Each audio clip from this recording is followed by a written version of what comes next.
Our guest tonight is an old friend, Maureen O'Donnell from the Sun-Times, one of the probably most notorious, I don't know if notorious is the right word, obit writers. Let me tell you a bit about Maureen. Maureen was the obituary writer for the Chicago Sun-Times from 2009 to 2022. She served as president of the Society of Professional Obituary Writers from 2015 to 2018. Prior to becoming the paper's obits writer, she spent 20 years as a general assignment reporter, during which she wrote about crumbling conditions in Chicago schools, Mississippi River flooding, and the Jeffrey Dahmer slayings.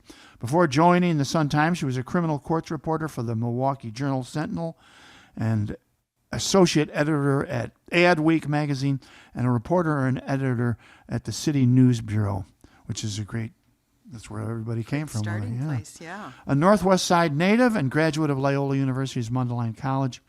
Her journalism awards include the Chicago Headline Club's Ann Keegan Award. Well, she was a pistol. She was. Well, I'll tell you about that later. SPOW, that's the Society of Professional Obituary Writers. Yeah. Awards for obituary writing for the Illinois Associated Press Editors Association, Public Service Reporting Award, the Illinois Gold Bell Award from the Mental Health Association in Illinois, a Peter Lisagor Award, and obituary writing awards from the Illinois Press Association. She believes obituaries have some of the best writing in newspapers, and I agree, and online, and that they're both great send-offs and storytelling from eyewitnesses to history. Now, I got to tell you, we've been doing the obits on this show ever since we started because, when I'm in Ireland, I was in the cab one day and the obits came on like three times. I went, whoa, and they're really into it. And as I told you, PJOD was our old obit scout. Mm-hmm. And when he went to heaven, we have a new guy now, Tom Downs, who retired Chicago police officer, just a terrific guy, who he told me today when I told him you were going to be on the show, he said, oh, she's the best. And he was an obit writer himself when he was writing for a newspaper. So he's listening, Tom, and he's a big help. Now, fortunately, tonight we don't have that many obits, but sometimes we have as many as 20, and it's like, come on. But here they are. Here's this week's obits. Okay. We pre-record those. So it's a big part of the show. Yeah. And so it's great to have you, the obit writer of all time. So let me just ask you a couple of questions that I didn't see. Where did you grow up? Northwest Side. My mom and dad came to America from Swinford, Ireland. Yes. And they grew up 4 miles apart, but they never met until they were at an Irish dance on No Milwaukee kidding. Avenue. Wow. And in true Irish fashion, in the 50s, they were engaged and married within about 6 months. Yeah. And I went to St. Bartholomew Grade School. That's what St. Bart's, yeah. And Notre Dame High School for Girls. Oh, yeah. And then Mundelein College at Loyola University. Oh, okay, yeah. And so my whole life pretty much revolved around Irving and Cicero, Six Corners. Now, speaking of Swinford, our friend, Breege Rowley, you put me in touch with her, and she has a new film out called All Our Yesterdays. Yes. And it's going to be playing at IBAM. It's going to be playing at IBAM at the Irish American Heritage Center, and All Our Yesterdays tells the story film. of it. It's terrific. It's all about heart-tugging. Yeah. I cried. And great history. It's about the diaspora Yeah. told through a small town in the west of Ireland. Well, here at Hibernian Media, we have a little catchphrase. We put the ass in diaspora. Can I have a rim shot? I haven't heard that before, Mike. Okay. So anyway, good luck to Breege and her screening. Yes. We'll have to get to that. Yes, it's a terrific film. Probably going to be the November 22nd. That's being nailed down. Yeah. So, how did you get into the news business? My College? dad was a great writer. Yeah. And I was a pretty good writer in school. Oh, you're really good. I wasn't good at math. I couldn't really excel in science. Yeah. But whenever there was an essay test I did very well. You're a great storyteller. And Dad said to me when I was about 14, he said, well, you're very curious. You ask a lot of questions. You like to write. Have you thought about being a reporter? And it was like a light went on. Oh, yeah. And I even in third grade, I was reading 4 newspapers. We got the Chicago Today, Chicago Daily News, the Tribune, the Sun-Times. There might have been the Irish Echo. Oh, good. I write for the Irish the Echo Western, now. Yeah, the Western People. We would have all those papers in the house, and so a family of news junkies. Yeah. And, now, how many kids in your family? 4. So a small family. Yeah. Well, in some respects, yeah. Yeah, and so I just worked on my high school paper, and did you? and then City News, got my start at City News, which was a phenomenal training ground because you basically hung around police stations and listened, and you learned when to talk, when to listen, and that's how I got my start. Okay. And I should add that I retired from the Sun-Times in 2022, but I still consider myself an ambassador for them. Oh, good for you. you. Yeah.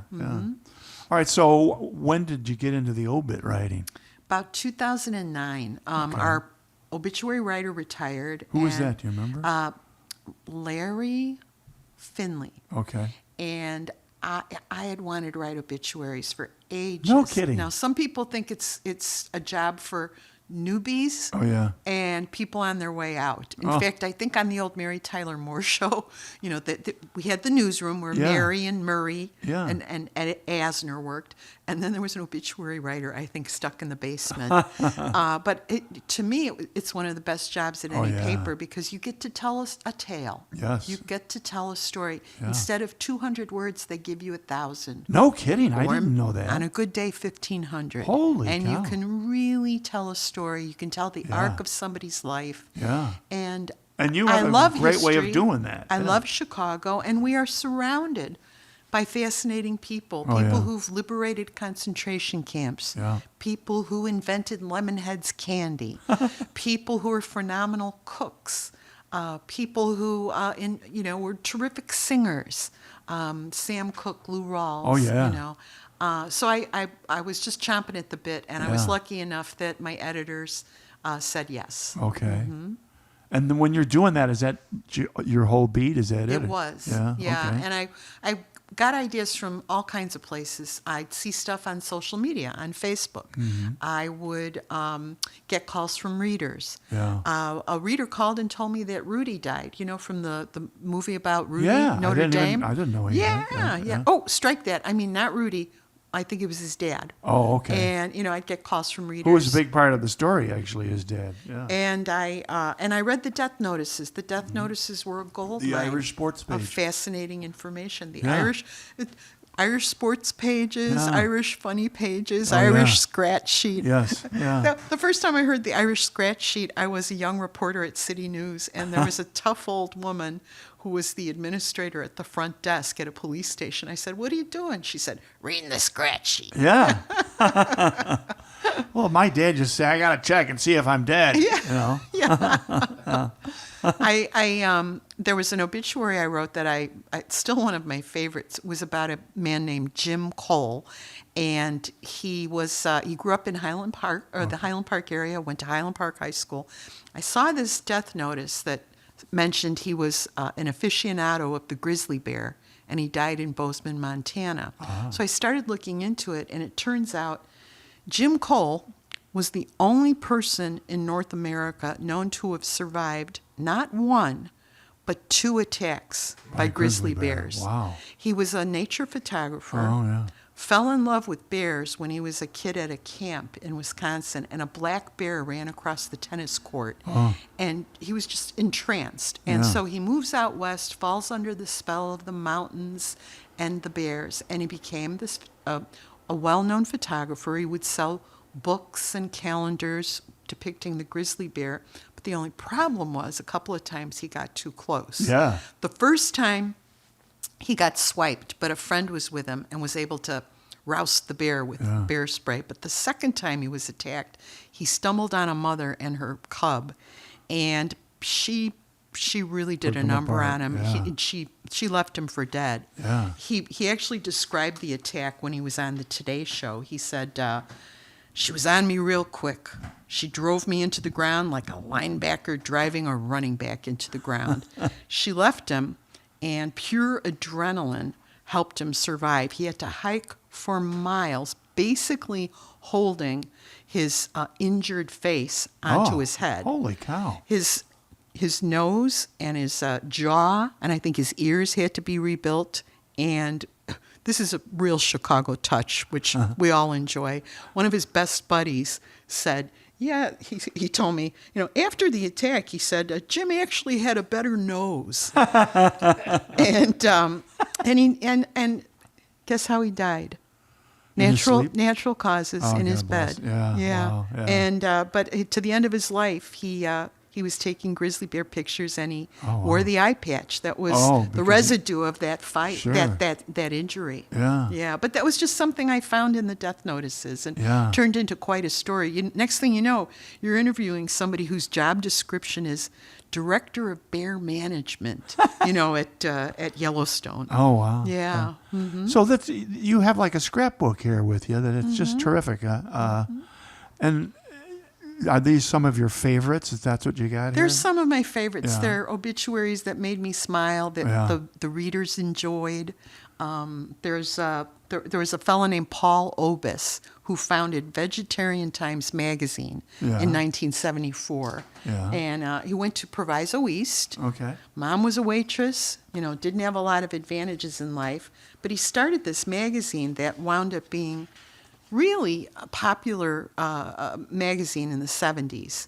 And one of the main investors was Mr. Rogers, who was vegetarian. Yeah. They were great friends. Oh, no kidding. And I think circa 1979, they got a check from John and Yoko Lennon for a 3-year subscription. Mm-hmm. And unfortunately, bills were tight, and they couldn't frame the check. They had to They cash had to it. cash They it. said, I wish we had it. Oh, yeah. But the magazine was everywhere in the 70s. I'd see it all over the place at newsstands. And, people on the cover were trying out, or, very strong vegetarians like Michael Jackson, Annie Lennox, River Phoenix, Richard Simmons, Dr. Heimlich of the Heimlich Maneuver. Oh, yeah. And so it was a very popular magazine. It popularized vegetarianism. I'll tell you, Mike, it had great recipes. Yeah. But Are you a vegetarian? No. Oh, okay. But he was a committed vegetarian until one day at Taste of Chicago. This was about after 20 years of vegetarianism. And here's the little secret sauce in a good obituary. You find a great little anecdote like this. He took his kids to the Taste of Chicago, and one of them was eating a French beef au jus sandwich. He didn't quite finish it and tossed it in the trash. And Paul Obis said to his kids, it isn't good to waste food. So he took it out of the trash and he took a bite. And his relative said, that was it. He said, man, after 20 years of tofu, this is good. That's great. Now, he didn't resume eating meat, a lot of meat, but he liked a little beef now and then. Yeah. That's great. Yeah. Mm-hmm. That's what you're looking for, those little nuggets when you're talking. Yes. And you're talking to these people, they're kind of bereaved, I would imagine, when you're interviewing them about their brother or their dad or who died. So it's not easy. Sometimes if it's somebody, Mike, who passed away in their 80s, and they, the family knew the end was coming, they've already reached sort of a peace, and they say, I'd love to talk to you. I'd love to tell you about my dad's life or my aunt's life. Sometimes you hear stories like, don't call Aunt Helen. She got into my mom's condo and took all the jewelry. Yes. I'd hear things I couldn't put in the paper. People tend to confide in you. My brother Willie died, and I was with my brother Danny, and we were going through his apartment, and I was talking I can't remember the guy's name. He was at the Trib, great guy. And he was doing the obit on my brother, and I was it Graydon Megan or Bob Goldsboro? No, I can't remember. Oh, well, go on. So, my brother Willie was a board of trade guy, never married. It was kind of a bon vivant. But I remember saying to the obituary writer, I said, he loved fast cars and faster women. And my brother Danny goes, don't say that. I said, are you kidding? And he put it in. The guy put it in the obit. It was terrific. But that's what you get, you know. Yeah. Somebody will give you a little piece of, a little nugget of gold. There was, I think I saw this in the death notices. Sam Ozaki died, and he was Chicago's first Asian American principal, which alone is interesting, at a right? School, yeah. But I knew of him because he had come to my kids' grade school to tell his story. He had been interned in World War II for being Japanese American. Grew up in L.A., war breaks out. Suddenly, the Japanese Americans on the West Coast are rounded up and put in camps. Holy cow. Just because they were Japanese American. And he and his family were held in Santa Anita Racetrack, where he said Seabiscuit was treated better than his people. Oh, wow. And how did he repay his country for this? He joined the 442nd. Do you know about that battalion? No. The 442nd Regimental Combat Team was comprised of Japanese Americans, many of whom had been in the camps. No kidding. And volunteered to serve. And it became, it had a staggering reputation for valor. It became the most decorated unit in U.S. military history based on its size and length of service.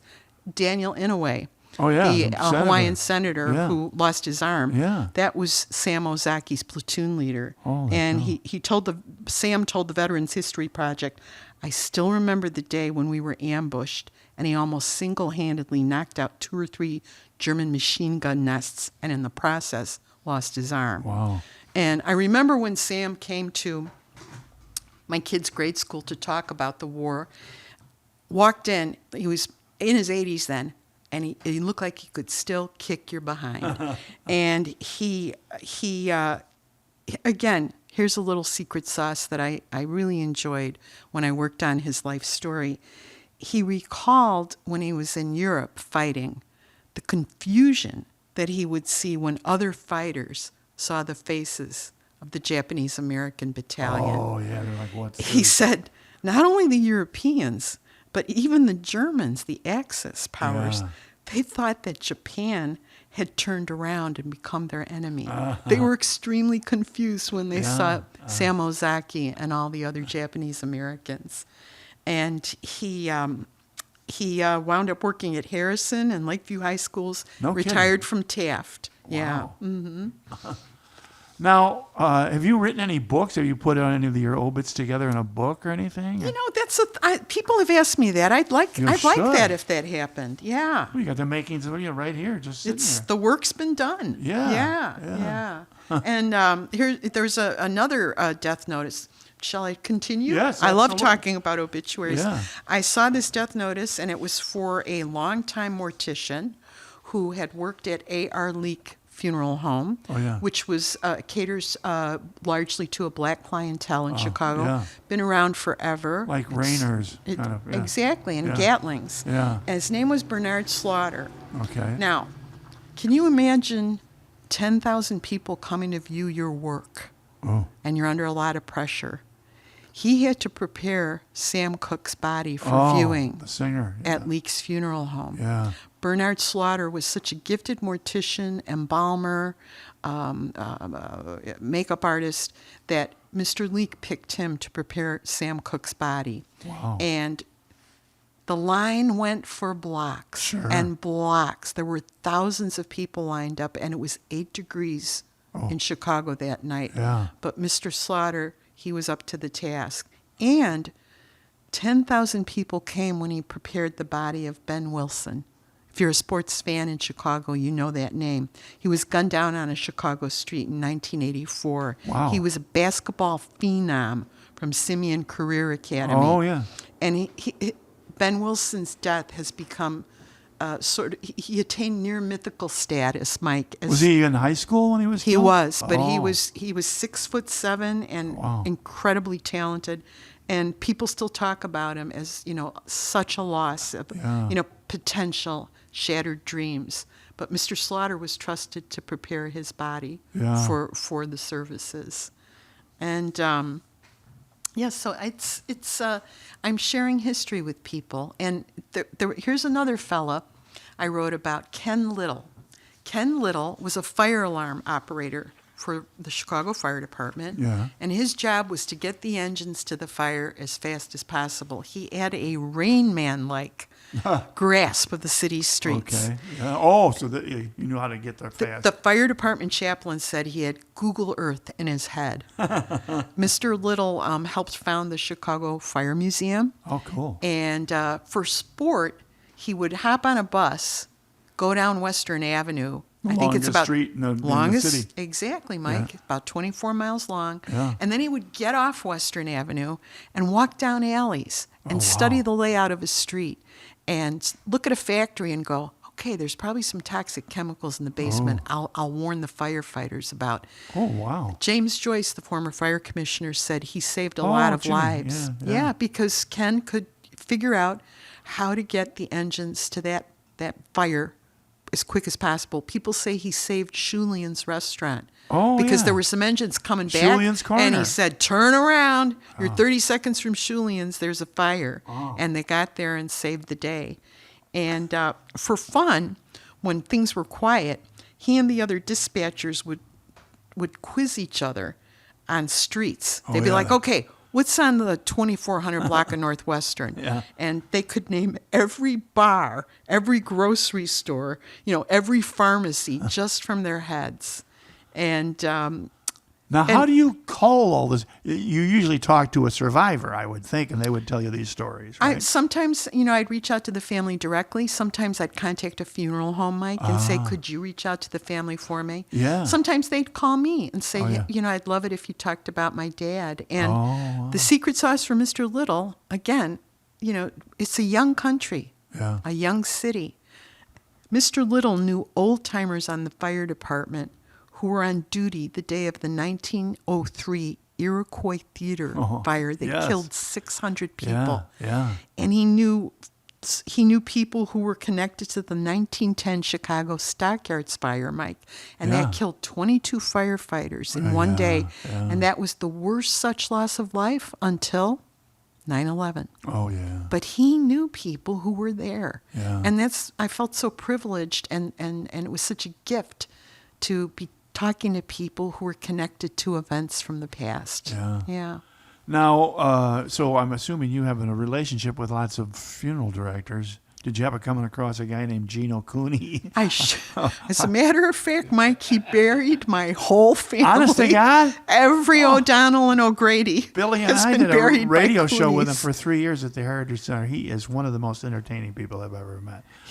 And a nice person. Oh, he's terrific. Yes. Yeah. Yes. Yeah. Yeah. Oh, that's funny. I've been to the Coonies many a day, as my yeah. mother would say. Well, they used to say you can't get to heaven unless you go through Cooney's, Did you ever hear of McInerney's funeral? Yeah, home? sure. Yeah. It was run by, I wrote an obituary for one of the women who ran it. It was run by a bunch of tough Irish women, Celine Sidlecki. Yes. And she kept the funeral home inside the family for a long, Good for long her. time. Yeah. And I said, when I wrote it, I said, you couldn't even begin to estimate how many priests, precinct captains, police officers, and politicians were buried by McInerney's. Yeah. And that they have that famous poem, Bring out the curtains and call McInerney. I'm nearing the end of my life's pleasant journey. Oh, wow. In fact, Royko wrote about this in a column. Oh, wow. About how Mayor Daley would often go there for wakes. Sure. Yeah. And they even they buried people again. This amazes me that we're so close to history. They buried people who came to Chicago after Angorta the Great Famine. Oh, yeah. They buried survivors of the Ireland. famine. They buried survivors of the 1918 flu epidemic, Yeah. or people who didn't survive. Yeah. And they buried people from every conflict, from World War I to Afghanistan. And one family loyal to McInerney's produced 26 police officers. Holy cow. Yeah, yeah. That's terrific. Yeah. Now, do you remember Lolly McCune? That sounds familiar. She was in her family owned McCune's in Bridgeport. Oh, okay. She died maybe 5-6 years. They may have closed since then. Mm-hmm. One of our sponsors on this show, actually, and the Skinny and Hooley show was Sheehy's. Oh, sure. Bob Sheehy. Yeah. And, just terrific people. Yeah. They buried my brother. Oh, okay. Yeah. It's amazing. And you think, well, there's so many great undertakers. They have great personalities. I think because they encounter death day and night. They're just used to it or whatever. But Chicago, I found out from writing obituaries, the Chicago area had a great mortuary school, Worsham yes. Mortuary College. Sure. It's now in Wheeling. Okay. It was founded in 1911, and it was always integrated. Yeah. And so you had people graduating from there like Bernard Slaughter, who prepped Sam Cooke's body, Oh, yeah. or Celine Sidlecki, who ran McInerney's. Oh, wow. You know, it turned out generations Yeah. of all ethnicities of terrific funeral directors and morticians and Yeah. embalmers. Yeah. Unbelievable. Well, I still go to the obit page when you're at home? I'm like a firehouse dog with an alarm. I read them every day. Oh, good for you. Yeah. Yeah. And I pass along to the Sun-Times if I see any good ones. What are you saying? Like, there's a bigger story here than just a Yes. obit. Yes. Yeah. Or you see a name and you think, oh, this person was involved in a big story. Yeah. 10, 15, 25 years ago. Yeah. Yeah. That's great Yeah. stuff. Yeah. But yeah, it's been a privilege. And do you miss it? I'll be honest with you. I don't miss the tight deadlines. Oh, yeah. It's nice to be able to not be rushing. And Did you ever with my find eye on yourself, the hey, clock. they're dead. They're still going to be dead tomorrow. What's the deal? Oh, no, not in the news business, Mike. Okay. Especially once you were online. Oh, yeah. Deadlines weren't just at 7 o'clock at night. Deadlines Yeah. were constant. Yeah. Yeah. So when someone wants a Maureen O'Donnell obit, would they call the paper and say, I want to talk to Maureen and sell her on this, or I think a couple of times people did say I want Maureen, which again course they made did. me feel really honored. Yeah. And I'd hear their stories and do the best I could, as accurate as I could. Yeah. Sometimes you have to tell there are blemishes to lives, Oh, sure. and you have to Yeah. include that. Yeah. Somebody lost their law license or spent time in jail. yeah, It's part of their story. Yeah. Yeah. Unbelievable. Yeah. There were fun ones, just little bits of trivia. There was I don't know if you remember this commercial for Green Giant. Yeah. In the valley of the jolly Green Giant. Yeah. Well, that ho ho ho was Yeah. played on a bassoon by Paul Tutelian. And Robert Tutelian, excuse me. He was a polymath as far as music. He played about 10 instruments. Yeah. He toured with Sinatra. Wow. Sinatra actually would pay for extra seats to carry all of Mr. Tutelian's instruments because he didn't want them thrown in the baggage. Oh, yeah. That's how highly he thought of him. Wow. And Robert Tutelian, he played on that old 50s hit, Shaboom, Shaboom. Oh, yeah. Sha-na-na-na-na-na. Yeah, and he a modest background. I think he went to Lane Tech, but he got his musical education at Northwestern. Yeah, and he got to know all the greats of musical theater. Jerry Orbach, Oh, sure. before he played Lenny Oh, one of my Briscoe favorites. on Law and Order. Yes, Yeah, he's the and best. Robert Guillaume and I Carol saw Jerry Channing. Orbach on Broadway. Was he in the Fantastics? No, well, I didn't see that, but what was it? Come on along and listen to The Lullaby of Broadway. And I was in the theater and went, this is incredible. Yeah. I love musical Yeah. theater. And he was a great actor. He was Oh, terrific. yes, Yeah. and a good song and dance man. Yeah. And so it's funny, people see him on Law and Order and they have no idea. He was a tough cop, but a more incredible performer. I didn't mean to interrupt, but Oh no! all right, so I love these stories. I love musical theater, and you just made me think of something else. You made me smile, and that Okay. made me think of Justice John Stamos's obituary. And to Okay. me, this is, I find Chicago to be a very unpretentious city. No artifice. People call you on your BS if they think you're pretentious. Yes. And John Stamos, his parents were Greek Was immigrants. he the actor? No. Who's No. John Stamos? He was. His parents were Greek. He was Oh, a chief. Supreme He was a Court. justice of the Supreme Court. Okay. And he was chief Cook County prosecutor when Richard Speck, the killer of the student nurses, was yes, prosecuted. yeah. But very modest background. Parents were Greek immigrants. Yeah. Smart, great reputation for honesty, Solomon-like wisdom of the law. Yeah. And he was, really an impeccable life and career. But this, to me, tells you he was from Chicago. He went to Bowen High School in Bowen. DePaul. Oh, yeah. Yeah. And so in the 80s, when the TV show Full House, starring John Stamos, Okay, became that's very right. popular, Yeah. he received a fan letter from a young female fan of John Stamos. That's And great. she asked for an autographed picture. And rather than toss it in the circular file, I love this, Justice Stamos sent her a photo of him in his judicial robes, signed "Personal regards" from John Stamos. Told his daughter Theo told me, and I just love that. his daughter told you that story. I love that story. Oh, that's terrific. Yeah. So Chicago, so Yes. unpretentious, and with a puckish sense of humor. Yes. Oh, man. Yeah, I've got a million of You them. got to put a book together. Oh, my God.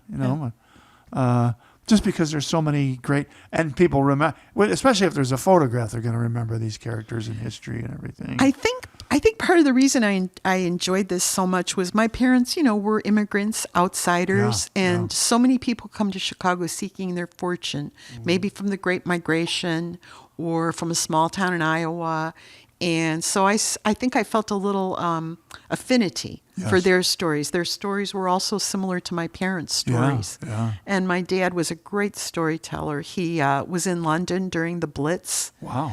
He would tell the kids stories about, being able to figure out which German plane was overhead by the sound of the engines. Yeah. Yes, there was a plane called the Doodlebug. It was nicknamed the Doodlebug, and its trademark was it would stop. There'd be silence, and then you knew the bomb was going to come in 30 seconds. wow. And Dad would act out, waiting, yes. in the air raid tunnel or in Yeah. the tube, and he'd do a Cockney accent, and he'd do an Irish accent and a Scottish accent. And I remember him acting out for me the different marching styles of the Welsh Guards and the Scottish Guards and the Wow. English soldiers. And then he said, and here came the Americans. And unlike the elaborate marching the Europeans did, the Americans just marched shoulder to shoulder, tromp, tromp, tromp, chewing gum. Yeah. And Dad made me see how we helped win the war. Oh, yeah. At one point during an air raid, he was in a theater, and the speaker came over the intercom and said, "Please evacuate quietly. Remember, you are British." And my dad thought, "The hell I am." Yeah, God bless him. Dad got out fast. That's a great story. Yeah. But How long ago did your dad die?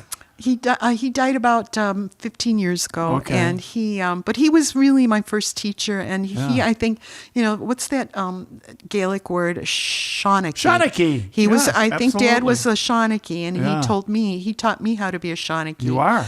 And Yeah. at one point, Mike, I was doing a story about a man who created a popular war game, a board game Yeah. that involved combat, war, and strategy. It's still played today at conventions. But when I was interviewing an aficionado of the game about it, this man said to me, "Oh, you're a psychopomp." A psychopomp? Yes. And I said, "What is that?" Yeah. And it's a term from video game, or strike that. It's a term I think that's used in video games, but it also comes from the old mythology about the river Styx. Oh, yes. Where the devil was and all that stuff. Yeah, It's a creature that ferries the souls Right. across the river Styx. Yeah. And I loved that. At first I thought it was an insult, but he was just giving me my job description A psychopomp. through a different lens. Yeah, yes. that's terrific. Yeah. Well, and to a certain degree, you have a very healthy appreciation for life and death, I would think. It's Mike, it really, every obituary writer I know, Kay Powell, who was at the Atlanta Journal-Constitution, John Pope from the New Orleans Times-Picayune, Adam Bernstein from the Washington Post, we all say we've learned, don't put off till tomorrow. Oh, yeah. Travel now. Yeah. You never know what tomorrow holds. Yeah. Yeah. There was an obituary I did about a 4-year-old boy named Danny Stanton. And Danny grew up on the Northwest Side. Okay. He wound 5-year-old kid. Yeah, 4 years old. He Okay. attended.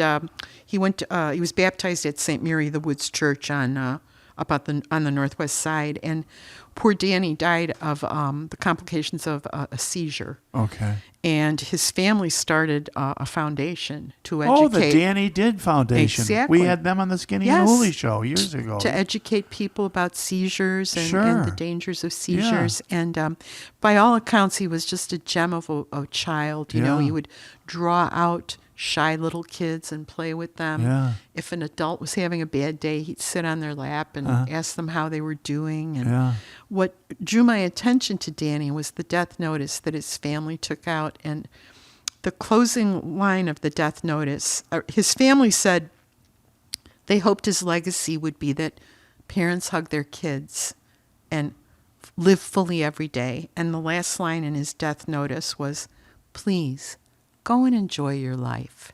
Danny did. Oh, yes. And that's where they got the name of the foundation. Yes. And, that stayed with me. Oh, yeah.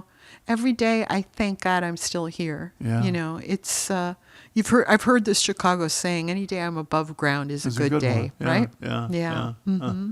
Unbelievable. Yeah. And so what are you doing now? I'm traveling as much as I Oh, can. are you? Good for you. Yeah, You're I've been to taking your own Australia, advice. No Costa kidding. Rica, Wow. Ireland a couple times. Yeah. A couple of weeks ago, I had a great weekend. I went to Fairmount, Indiana for the James Dean Festival. Oh, I think you wrote about this. I read about it somewhere. The Washington Post had a big story about it. Yeah. It was amazing. Yes. I was and they had a lot of lookalikes and stuff. They had lookalikes. They had 50s dance contests, but it was amazingly touching. There are a lot of people there who knew Jimmy. He was their Jimmy. Yeah. He wasn't a movie star. And, Yeah. I was taking a picture of the funeral home where he was waked. It's still there. Yeah. And a stranger, a woman on a porch across the street, called out to me and she said, I was 4 years old the day he was buried. I still remember the crowds. Yeah. And another woman said, my mom and dad went to the wake and they said they saw the biggest bouquet of purple roses they'd ever seen, sent by Liz Taylor. Oh, wow. So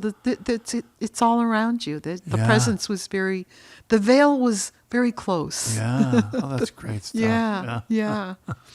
But yeah, Chicago's it's just a hotbed of creativity. Yeah.